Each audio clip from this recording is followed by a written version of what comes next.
एधवृद्धौ धातुः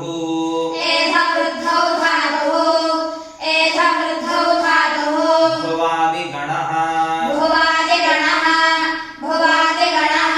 आत्मनेपदी वर्तमाने लट्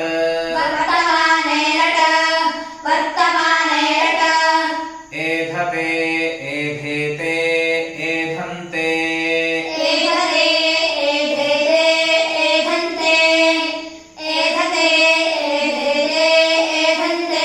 प्रथम पुरुषः एधसे एधेथे एधध्वे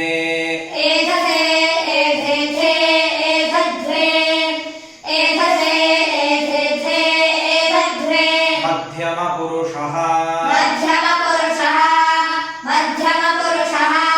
एधे एधावहे एधामहे